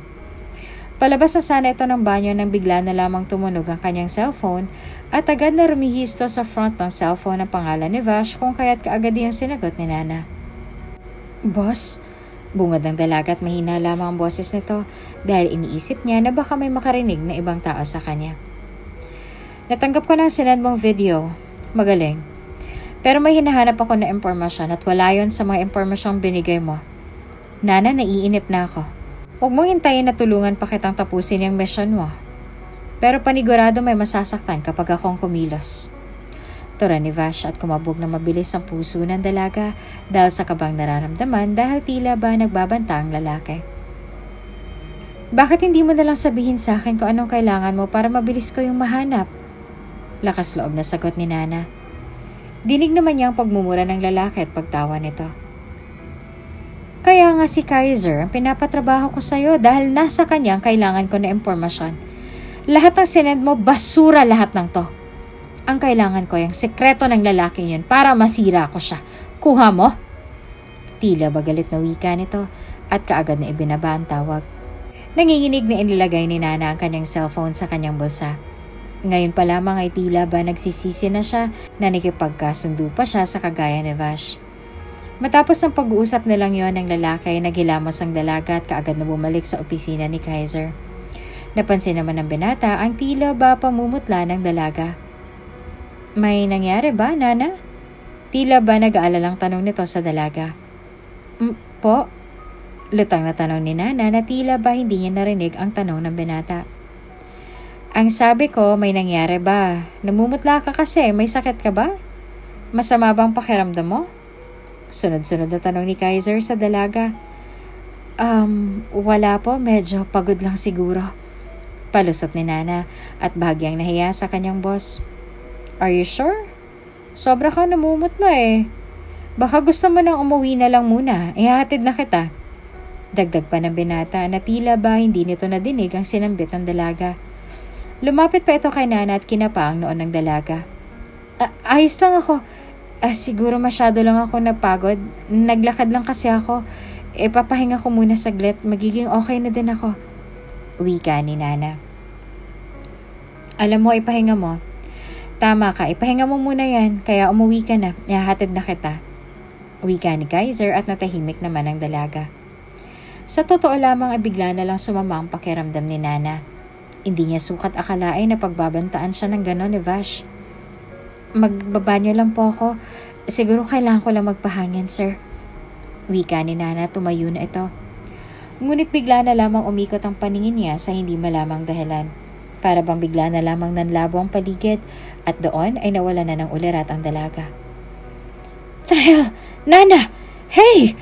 Sunod-sunod na wika ni Kaiser dahil sa biglaang pagbagsak ng dalaga. Mabuti na lamang ay nasa lunya kung kaya't hindi ito natumbas sa sahig. Kaagad na binuhat ng binata si Nana at nagmamadali itong lumabas sa kanyang opisina at sumakay ng elevator. Wala itong pakialam sa mga tingin ng kanilang ibang empleyado. Hala, si Nana ba yun? Anong nangyari sa kanya? Kunot ang tanong ni Hailey at nakita naman ni Venice ang kumpulan ng mga kasamahan sa trabaho. Anong meron? Nagtatakang tanong ng babae at napatingin dito sa labas. Doon ay nakita niya si Kaiser na may buhat-buhat na babae kung kaya't agad itong nagtanong sa mga nakasaksi. Si Miss Nana po ang buhat-buhat ni Sir Kaiser. Hindi nga po namin alam kung ano nangyari. Paliwanag ng isa sa mga ito at doon ay galit na napamura ang babae. Damn that girl! Ang galing niya mag-inarte para makuhang atensyon ni Kaiser at ng iba pang mga tao. Inis na bulong nito sa kanyang sarili. Samantala sa kabilang banda naman ay dinala ni Kaiser ang dalagang si Nana sa pinakamalapit na ospital. Nurse, Doc, pakiasikaso naman po siya. Natatarantang wika ng binata at agad na nilapitan ito ng mga nurse at doktor. Ano pong nangyari? Tanong ng doktor kay Kaiser habang inaasikaso ang dalaga. Bigla na lang po siyang hinimatay. Sobrang pale ng balat niya kanina. I was asking her if she was okay and she said she was fine. But then when she stood up, bigla na lang siyang bumagsak. Dire-diretsong paliwanag ng binata. Okay, kami na po ang bahala sa asawa mo. Wika ng doktor. At napagkamalan pa nito na mag-asawa silang dalawa. She's not my wife. Empleyado ko lang siya. Sagot ni Kaiser at napatango naman ng mga doktor. Kaagad na ipinasok nila sa emergency room si Nana, tahimik lamang na naghihintay sa labas ang binata. Habang naghihintay ay nakatanggap ng tawag mula kay Venice ang binata. Noong una ay nag-alinlangan pa ito na sagutin ang call, ngunit nang sa huli kinausap niya din ito. Kaiser, nasan kayo? Pupuntahan ko kayo. Kaagad na bungad ni Venice at napailing na lamang ang binata. Thanks but no thanks, Venice. Ikaw na munang bahala dyan sa opisina.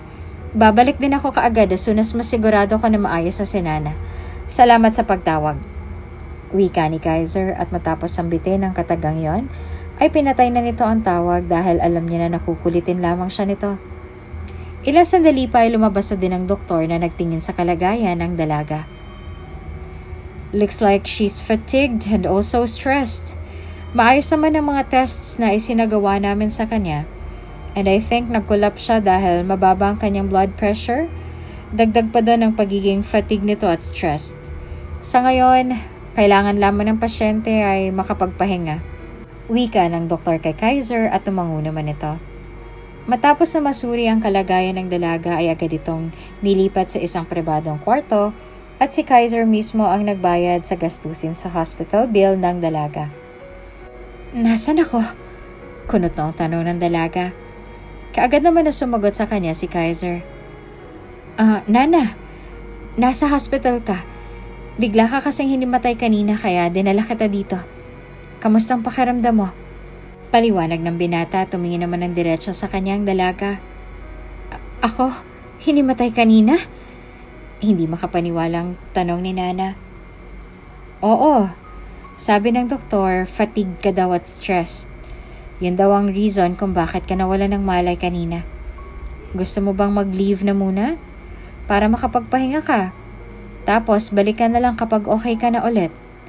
Tura ni Kaiser at natigilan naman ang babae. Ayos lang po ako, sir. Hindi ko lang nainom yung vitamins ko kanina tsaka hindi ako ganun nga nakatulog kagabi kaya siguro nahimatay ako. Hindi naman po ako stress kaya wala ka pong dapat ipangamba. Wika ni Nana. Kahit na kailangan mo pa din magpahinga, pagpupumilit ng binata at wala nang nasambit pa ang dalaga. Matapos na makapag-usap ay lumabas na panandalian si Kaiser upang bumili ng kanilang makakain. Ilang minuto ang lumipas, bumalik din kaagad ang binata at may dala na itong mga prutas at saka pagkain. Ang dami naman po niyan, para po ba yan kay Ma'am Venice? Inosenteng tanong ni Nana. Para sa'yo to, Nana. Bakit naman para kay Venice? Wala naman siyang sakit. Wika ni Kaiser at doon ay kinuha nito ang biniling pagkain at saka tinabihan ng dalaga. Ako na po sir, kaya ko naman. Wika ni Nana ng akmang susubuan siya ni Kaiser. Sige. Tipid na sagot nito at kumuha ito ng mansanas at saka binalatan. Nagtataka naman ang dalaga sa pagiging mabait sa kanya ng boss niya, kung kaya't hindi niya na napigilan pa ang kanyang sarili na tanungin ito. Sir, bakit po ang bait mo sa akin? Lakas loob na tanong ni Nana sa binata. Tinatanong pa ba yan? Mabuti ka kasing tao, Nana. Kaya mabait din ako sa'yo. Sagot nito. Pero sabi ng ilan sa mga kasamahan ko'y tahimik ka po. Hindi pala kibo at may pagkamalamig kung makitungo ka daw po. Diretsang wika ni Nana sa kanyang boss. Natawa naman ang binata sa mga sinambit sa kanya ng dalaga. Ginagawa ko yon para makaiwas sa gulo. Pero kahit anong iwas ko, wala din nangyayari. Tila ba malungkot na wika ng binata. Nagkwentuhan pa ang dalawa habang kumakain at humanga naman si Nana sa pagiging totoo ng kanyang amo. Wala ka po palang nobya, bakit hindi mo ligawan sir si Ma'am Venice? Tanong ni Nana. Si Venice? Kapatid lang ang turing ko sa kanya. Mahal ko siya bilang kapatid at kaibigan. Pero kung iniisip niya na higit pa doon ang pagmamahal ko, malabo. Hindi ang tipo ng kababata kong hinahanap ko sa isang babae. Ayoko ng katulad niya pero bilang matalik niyang kaibigan, ayoko maging unfair sa kanya kaya tinapat ko agad siya na hindi ko masusuklian ng anumang pagmamahal na ipinapakita niya sa akin. Pag-amin ni Kaiser at doon ay napalunok naman si Nana dahil hindi niya inaasahan na sasagutin ng binata ang kanyang katanungan. Matapos ang pangyayaring yon ay palagi na magkasama ang dalawa. Dahil nga kinailangan ni Nana na mas mapalapit pa kay Kaiser, kung kaya't nang ang binata nang gumawa ng unang hakbang ay hindi na siya nagdalawang isip pa. Napansin naman ang lahat ang pagiging malapit ng dalawa sa isa't isa, lalo na si Venice. Sa paglipas ng panahon, unti-unting nakilala ng dalaga ang pagkatao ng kanyang boss. At lahat ng nalalaman niya patungkol sa amo ay kaagad niyang sinasabi kay Vash. Hanggang isang hapon kinailangan ni Nana na magtungo sa opisina ni Vash upang mag-report, ngunit isang masamang plano ang kanyang narinig. Mamayang gabi, kill that man. Wika ng lalaki at doon ay nanlaki ang mga mata ng dalaga. Sa halip na mag-report ay agad na bumalik si Nana sa kumpanya ni Kaiser. Binalak sana ng dalaga na sabihin ang nalalaman kay Kaiser, ngunit agad na naisip ni Nana na baka magsumbong sa pulis siya ang binata. At kapag nangyari ang bagay na yon, maging siya ay madadawit kung kaya't minabuti ng dalaga na manahimik na lamang. Ngunit nakaisip ito ng paraan upang isalba ang buhay ng kanyang boss. Girl, hindi ka pa ba uuwi? Tanong kay Nana ng mga kasamahan. Susunod ako. May tatapusin lang ako. Palusot ng dalaga at doon ay umalis na mga ito. Doon na napansin ni Nana na bukas pang opisina ni Kaiser kung kaya't sumilip ito doon hanggang sa nakarinig ito ng tila ba bulungan at yapak ng mga paa. Dahil madilim na sa opisina, ay hindi na nakita ng dalaga mga mukha ng mga ito. Nagtago si Nana sa isang parte ng opisina at doon ay nakita niyang palabas na binata at isang kasanang baril ang kanyang narinig kung kaya't agad niyang hinatak si Kaiser. Nang pumutok ang baril ay nadaplisan ng balikat ni Nana at doon ay naalarma ang mga bodyguard kung kaya't mabilis na nagtakbuhan ang mga taong nagbabalak na pumatay kay Kaiser. Sino ka? Tanong ng binata. Hindi nito makita ang mukha ng dalaga dahil madilim sa mga oras na yon. Hindi naman sumagot si Nana at agad na umalis bago pa man dumating ang mga gwardya. Sir, ayos ka lang po? Pinasok po ang opisina na hindi namin namamalayan. Pasensya na po. Wika ng mga ito at kaagad na humingi ng dispensa. It's okay, hindi naman ako nasaktan. Anyway, may nakita ba kayong ibang tao dito bukod sa akin? Someone saved me. Tura ni Kaiser. Wala na pong ibang tao dito sir dahil umuwi na pong mga empleyado. Sagot ng mga ito at doon ay napaisip ang binata kung sino nga bang nagligtas sa kanyang buhay. Samantala si Nana naman ay kaagad na nagtungo sa pinakamalapit na ospital at ipinagamot ang kanyang sugat. Ilang araw din na hindi pumasok ang dalaga at nagsabi na lamang ito na tinatrangkaso. Hindi naman naghinala o nagtaka si Kaiser, ngunit si Venice ay doon na naghanap ng mga bagay upang mapatalsik ang dalaga. Hanggang isang araw, narinig ni Venice ang mga kasamahan sa trabaho na nag-uusap. Alam nyo, nakita ko minsan si Miss Nana na kinukuhaan ng video ang mga impormasyon doon sa information room. Wika nito at noon ay napangisi na si Venice. Agad nitong tinignan ng CCTV footage sa information room, ngunit hindi nakita doon na nagvi-video ang dalaga. Damn it. I will make sure that you will be out of here in no time. Galit na bulong ni Venice. Matapos nga na maghilom ang sugat sa braso ay bumalik na sa kanyang trabaho si Nana. I'm glad you're fine now, bungad ni Kaiser at niyakapan nito ang dalaga. Nagulat naman si Nana, ngunit nayakap din niya pabalik ang binata dahil masaya siya na okay na ito at hindi nasaktan. Salamat po sir. Wika ng dalaga at matamis na ngumiti. Matapos ang pangyayaring yon ay mas napadalas pang nagkasama ang dalawa. Si Venice naman ay hindi tumigil para mapatalsik si Nana sa kumpanya. Habang nagkakalapit sina Kaiser ay unti-unting nahuhulog ang mga ito sa isa't isa. Ngunit alam naman ni Nana na hindi siya maaaring umibig sa binata. Ngunit minsan ay may nangyari sa dalawa na hindi nila inaasahan. Naging masaya ang dalawa at kinilala nila ang isa't isa. Ngunit tila ba hindi pabor ang tadhana sa kanilang masayang samahan at isang pangyayari ang sisira sa kanilang magandang samahan. Hanggang isang tanghali, sabay na nagtanghalian sa opisina ni Kaiser ang dalawa. Wait for me here, may kukunin lang ako. Wika ng binata at agad itong lumabas ng silid na yon. Habang kumakain, ay bigla na lamang tumunog ang cellphone ni Nana, ngunit hindi niya ito pinansin. Hanggang sa bigla na lamang dumating si Venice at napakunot ang noon ito na makita ang pangalan ng dating kasintahan sa cellphone ni Nana. Kaagad niya itong kinuha at nagulat pang dalaga sa ginawa ni Venice. Lalo na nang sagutin ito ang tawag at ni-loudspeaker pa ito ng babae at sakto naman ang dating ni Kaiser. Nana, bakit wala ka pa ding update? Naiinip na ako. Gusto ko nang pabagsakin ang kumpanya ni Kaiser. Bungad ni Vash at doon ay napaupo na lamang ang dalaga. Samantalang binata naman ay nabitawan ng hawak-hawak nitong bulaklak. I told you, Kaiser. Manloloko at espiya ang babaeng yan. Nagpapanggap lang na mabait at hindi makabasag pinggan. Pero ang totoo ay manloloko talaga. Galit na tura ni Venice. I know, Venice. Hindi mo na kailangang ulit-ulitin pa sa akin. Tura ni Kaiser at napahilamos na lamang ito. Dahil nga sa natuklasan at nalaman, kinailangan ng binata na gawin ang tama kahit na mahal niya pa si Nana. Kagad na nagpatawag ng pulis si Venice at ibinigay sa mga pulis ang cellphone ni Nana. Miss Nana, hinuhuli ka namin sa pagkuha ng impormasyon sa kumpanya ni Mr. Kaiser na walang pahintulot na siyang naging sanhi ng kanyang pagkapahamak. May karapatan ka na manahimik at kumuha ng abogado na siyang magtanggol sa'yo laban sa kasong isinampa sa'yo. Tura ng pulis at doon ay pinasasala ng mga ito ang dalaga. Hindi umimik o kumibuman lang si Nana dahil sa mga oras na yon ay nasa isipan niya na ang kanyang kapatid na naghihintay sa kanyang pag-uwi. Tumutulo ang luha ng dalaga na magtagpo ang mga mata nila ni Kaiser. Sa puntong yon, nais man ng dalaga na magpaliwanag sa binata at magmakaawa, ngunit minabuti na lamang niya na itikom ang kanyang bibig.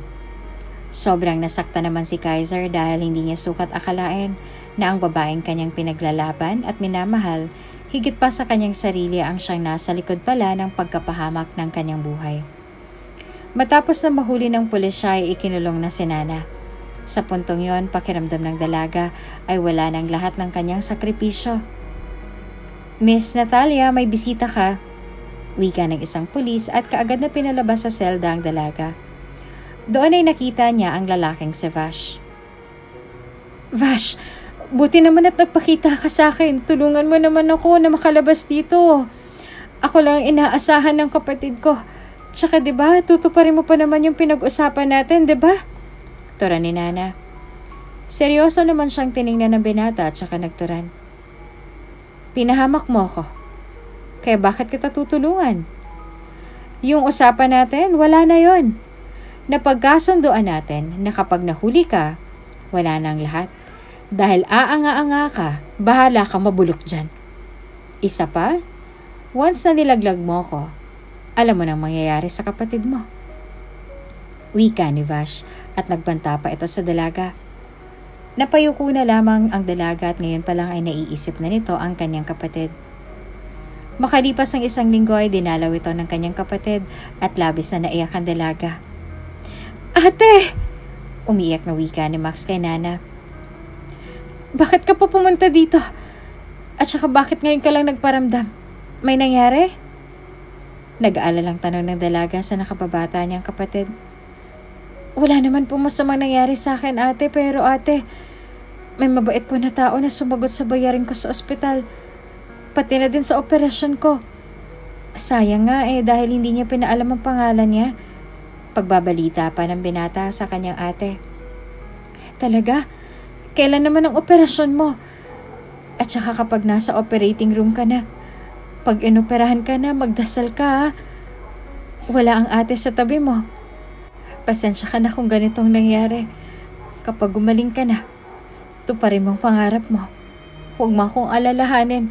Ayos lang ako. Wika ni Nana at ng mga oras na yon ay naiiyak na ito. Ngunit kanyang ikinubli ang kanyang nararamdamang lungkot. Matapos na makausap ang kapatid ay hindi na ito bumalik pa sa kulungan dahil isinagawa ng operasyon sa binata. Samantala si Kaiser naman ay naisipan nito na dalawin si Nana. Ngunit pinigilan siya ni Venice. Ano? Dadalawin mo siya. Tapos maaawa ka sa kanya. Tandaan mo, ginamit ka lang niya para sirain ang lahat ng meron ka. Wika ng babae at pilit sinusulsulan nito ang binata. May kapatid si Nana na may butas sa puso. Inamin na mismo sa akin ni Vash na kaya nagawa ni Nana ang bagay na yon ay para sa operasyon ng kanyang kapatid. Oo, may kasalanan siya. Pero nagawa niya lang ang bagay na yon because she loves her brother that much. Wika ni Kaiser at naaawa na ito kay Nana. Ginawa mo lang ang tama, Kaiser. Isa pa sinagot mo ng operasyon ng kapatid ng babaeng yan. Sapat na yon to help her. At saka kahit na maawa ka sa kanya, wala din namang magagawa dahil gusto ng mga board of directors at shareholder na parusahan si Nana. She deserved what she got. Tandaan mo, Kaiser, madaming nakaabang para masira ka. Kaya ayusin mong desisyon na gagawin mo. Sinasabi ko to hindi dahil sa inis o galit ako kay Nana. Pero ginagawa ko to dahil concerned ako sa'yo. Ayoko na masira ka ng dahil sa babaeng yan. Mahabang litanya ni Venice. Thanks for your concern, Venice. Pero hindi na mababago ang nararamdaman ko. For me, you're just a friend. And I think kailangan mo nang dumistansya sa akin dahil masyado mo na akong ginagawang mundo. Ayoko maging unfair sa'yo. Kung ayaw mong lumayo sa akin, ako na mismo ang didistansya sa'yo. Wika ni Kaiser at doon ay tila ba huminto ang mundo ng dalaga. Kahit nakakulong na siya, si Nana pa din ang pinapaboran mo. Bakit? Dahil ba mahal mo siya? Wika ni Venice at hindi na nito napigilan pa ang kanyang nararamdamang kirot sa dibdib. Oo, mahal ko si Nana. Hindi lang mahal, kundi mahal na mahal. Kahit na ginawa niyang bagay na yun, I still love her. At kahit magalit ako sa kanya, hinahanap pa din siya ng puso ko. Pero hindi porket mahal ko siya, ay kukonsintihin ko siya. May pagkakamali siya, kaya kailangan niyang pagbayaran yon. Pero I will protect her, kahit na kinamumuhian niya ako. Umiiyak na wika ni Kaiser, at matapos sambitin ang kanyang nararamdaman ay umalis na ito. Naiwan na nakatulala at hindi makapaniwala si Venice. Pakiramdam niya ay paulit-ulit siyang sinasaksak sa dibdib. Sa puntong yon ay natauhan ang babae na hindi lahat ng gusto niya ay makukuha niya. Nang dahil sa mga nangyari, minabuti ni Kaiser na magbakasyon na muna sa isang resort nila sa Cavite. Wala itong naging balita pa kay Nana. Samantala ang dalaga naman ay madalas na dinadalaw ng kanyang kapatid matapos na gumaling at makarecover sa kanyang operasyon. Oh, wala ka bang pasok sa school? Tanong ni Nana sa kapatid. Wala po ate, at saka po nakakakain ka pa po ba dito ng maayos? Napansin ko po kasi na pumapayat ka. Madami akong dalang prutas ate, kumain ka po ng marami. Wika ni Max. Salamat Kamusta pala ang pagpasok mo sa school? Huwag ka masyadong magpakapagod ha. Wika ng dalaga sa kanyang bunsong kapatid. Ayos naman po ako. Ate, ano po palang plano mo dyan sa baby mo? Balita ko po ay bawal po ang sanggol sa loob ng kulungan. Gusto mo po bang kausapin kayong tatay ng baby mo? Malapit na po ang kabuanan mo. Wika ng binata sa kanyang ate. Yan ang wag na wag mong gagawin. Sita ni Nana sa kapatid. Napatango na lamang si Max sa sinambit ng kanyang ate. Matapos ang pag-uusap na yon ay umalis na din ang binata dahil may pasok pa ito sa kanyang trabaho. Si Nana ay buntis at ang ama ng kanyang dinadala ay ang kanyang boss na si Kaiser.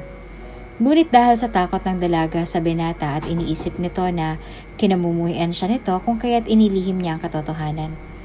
Nalaman iyon ng dalaga nang mahatulan na sana siya dahil hindi naniniwala si Kaiser na minahal talaga siya ni Nana. Nang himatahin si Nana habang nasa courtroom, doon lang niya napagtanto na buntis siya. Pero hindi niya iyon ipinaalam sa binata. Ang hindi alam ni Nana ay tinutulungan siya ni Kaiser ng palihim. Ito ang sponsor na sumagot sa operasyon ng kanyang kapatid at ito din ang nagbigay ng scholarship kay Max. Ngunit tulad yan ng kasabihan, walang sekretong hindi nabubunyag. Miss Nathalia, kaya mo bang magtungo sa hearing mo? Ngayon na natin malalaman kung ano nga bang hatol sa'yo ng judge. Tura ng abogado ng dalaga. Kaya ko po. Wika ni Nana at peking ngumiti. Sa araw na yon ay agad na nagtungo ang dalaga sa korte kasama ang kanyang abogado at sa puntong yon ay kabuanan na ni Nana. Pagdating sa korte ay hindi dumalo si Kaiser at tanging lawyer lang nito ang naroroon. Habang binabasahan ng petisyon ay ramdam ni Nana ang paninigas ng kanyang tiyan at nang banggitin na ng judge ang hatol sa kanya ay bigla na lang itong natumba. Gosh, manganganak na siya! Wika ng abogado ni Nana at kaagad na kumilos ang medical team at dinala sa ospital ang dalaga. Nagtaka naman ang lawyer ni Kaiser dahil maging ito ay hindi alam na nagdadalang tao ang dalaga. Kung kaya't agad na tumawag ito sa binata at ipinaalam ang nangyari. May nangyari po dito sa korte at may nakapagsabi na kailangan daw ilabas saglit si Nana sa kulungan dahil manganganak na ito at delikado ang lagay niya. Pagbabalita ng lawyer nito. Nanlaki naman ang mga mata ni Kaiser at nagulat ito sa kanyang nalaman at kinilabutan pa ito.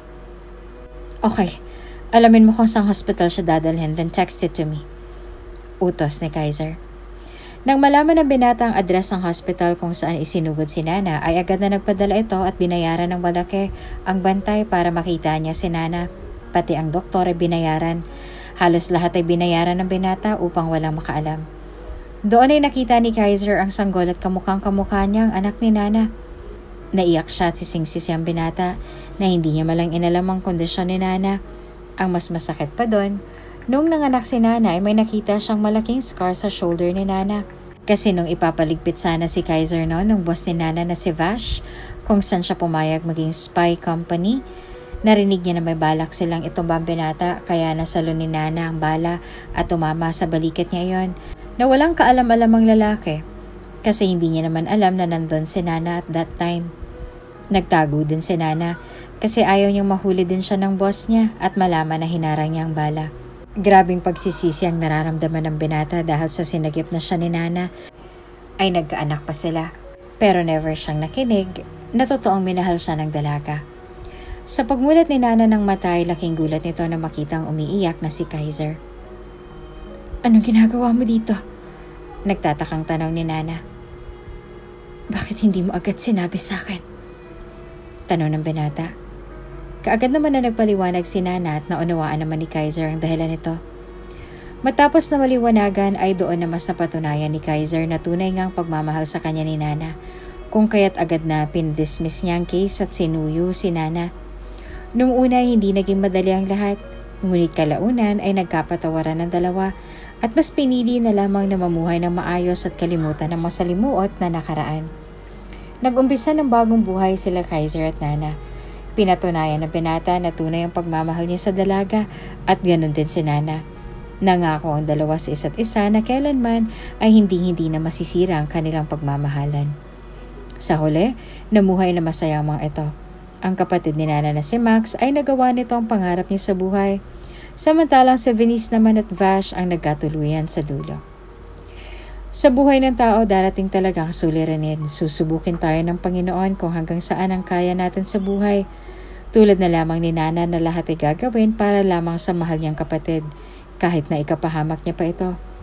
Sinubok ng Panginoon kung hanggang saan ang katatagan ng loob nito, at maging si Kaiser ay sinubukan ng Diyos. Ngunit sa huli, anumang problema ang dumating sa kanilang buhay, dahil sa paniniwala at pagtitiwala nila sa Diyos, nalagpasan din nila ang lahat ng suliranin na kanilang kinaharap.